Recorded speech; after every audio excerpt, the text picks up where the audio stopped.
Alright guys, you guys are obviously familiar with the Baleno and Glanza tag team, and as you've seen, there's been the brand new introduction of the new generation of the Maruti Suzuki Baleno, and as you'd expect, it has been followed up with its Toyota counterpart. Meet the new Toyota Glanza. So let's talk price first. It is starting off between rupees 6.4 lakh going up to about 9.7 lakh, and with that you are going to see a slight price premium over the current generation of the Baleno, ranging between 4,000 bucks for the base model, about 10 to 15,000 more for the mid-range models, and about 20,000 more with the Glanza for the top spec. But there is a reason for that. I will be getting into that later on. But this time around, what you will be happy to note is that Toyota has made a little bit more of an effort to try and differentiate this car from the car that it is based on. And let's begin with the obvious. It looks different, doesn't it? So that right there is the previous version of the Glanza, which was largely just a badge engineering job, slightly different grille. But this time around, what they have done is give it a more Camry-fied look. It's looking a lot more like the larger models, more expensive models that you see in Toyota's model range, and that begins with this front grille. Again, very close to what you've seen with the Camry. You'll also find that the headlights are slightly redesigned in comparison to what you see in the Baleno. So instead of that tri-signature LED DRL, you get this one single strip. There's a different sort of chrome pattern. Yes, those are LED projectors.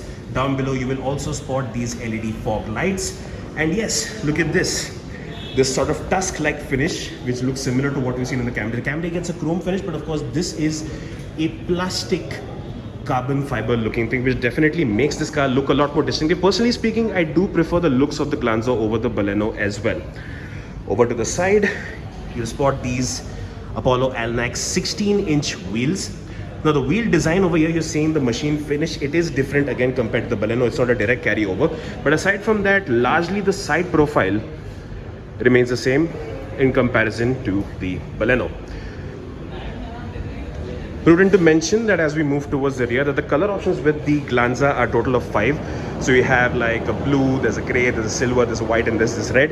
With the Baleno, it's a similar sort of pattern. The colors might change a little bit in terms of tone, but over there you also have the additional option of that beige-like finish.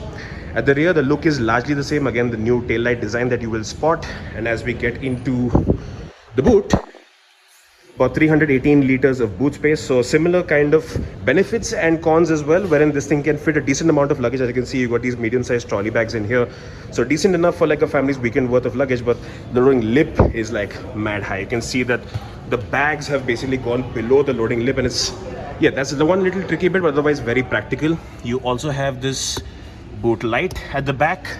The seats do split 60-40, and there's a parcel tray as well, and that camera. So that is of course one of the things that we've seen carried over from the Baleno, because you do have the 360-degree camera being offered here with the Glanza as well. Now, the big change over here is, again, one thing that's similar to what you've seen with the Baleno is that the quality has improved by leaps and bounds.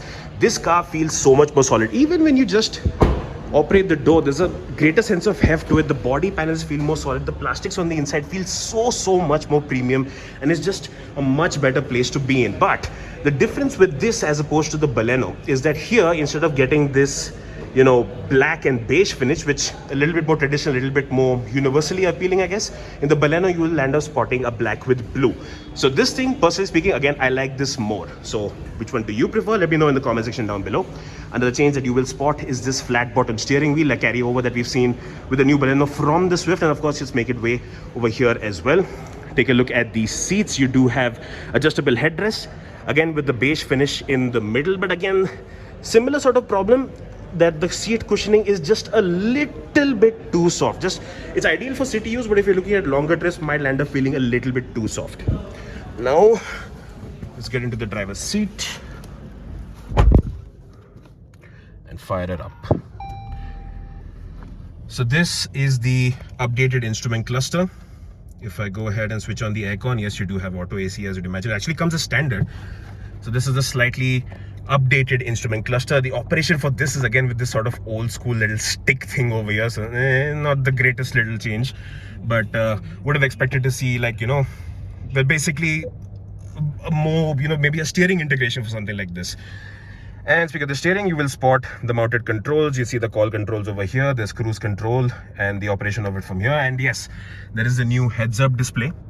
And as we saw in the Baleno, you get a range of information. So you can choose between, you know, the tachometer, there's a digital speedo, that's the position change that we're seeing over here. You tap the HUD button, it'll show you the rev counter, digital speedo, time.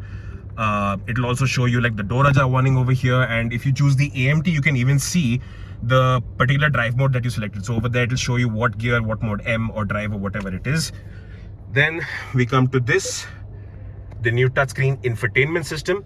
Now, like we saw in the Baleno, with the top spec model, you do have this new 9-inch HD touchscreen. The display is very similar. It's basically identical. The one catch with this is that it's a little bit data heavy, but you do have these shortcuts down below to operate through the different menus. And yes, it does get Android Auto and Apple CarPlay. In fact, even the lower models, which get these 7-inch touchscreens, the HD and non-HD, those do come with Android Auto and Apple CarPlay connectivity as well. But it's not wireless. But with this particular system, what we had seen with the Baleno was that it does support over-the-air updates. And at least theoretically speaking, it is possible to integrate wireless Android Auto and Apple CarPlay through an update. When and if that's going to be included, can't say right now. So let's wait for that. Down below, you'll spot the new console for the auto AC. There's obviously the practical bits here and there.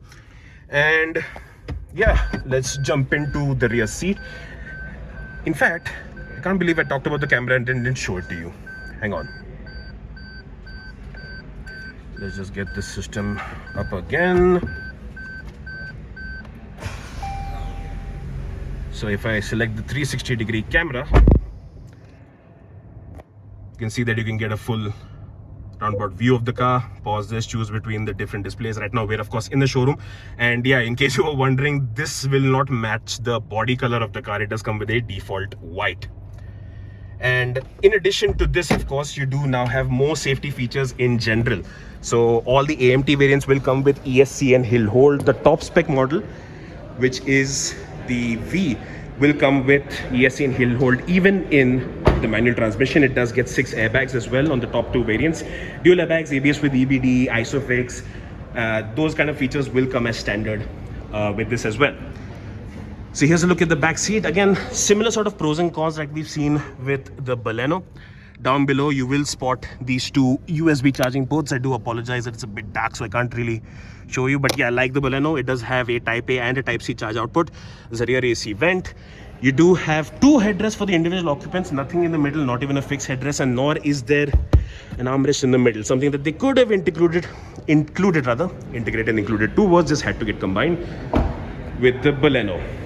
Now, if you're talking about the powertrain options, this thing is sharing its engine and transmission again with the new generation of the Baleno. It's a 1.2-liter 4-cylinder petrol engine. It does not come with the mild hybrid system, which had that, you know, assist for improving fuel efficiency. In that sense, it doesn't have that anymore. But it does come with an auto engine start-stop. Power output about 90 horsepower, 113 Newton meters of torque. You will have a 5-speed manual as well as a 5-speed AMT. Like we saw with the Baleno, again, there's no CVT that's going to be introduced or available with this particular car. And that's the long and short of it, the new Glanza. And now you must be wondering, why is it that this car is slightly more expensive than the Baleno? Well, in the lower variants, you'll spot that there are certain additional features like a chrome bit on the bonnet, or rather the front grille, and there are also wheel caps that are included with the entry-level E model. But overall, the benefit with the Glanza is that it's coming with a 3-year 1 lakh kilometer warranty straight off the bat.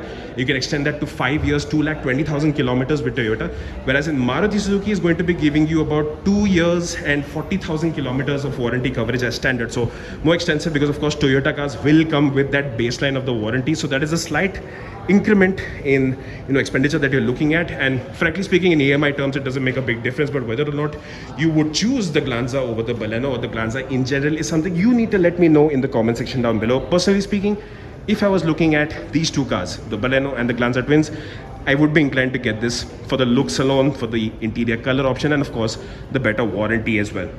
So any more questions, queries, doubts, go ahead and drop them in the comment section down below. If you like this video, if you found it helpful, go ahead, like and share it, and hit subscribe if you have not already.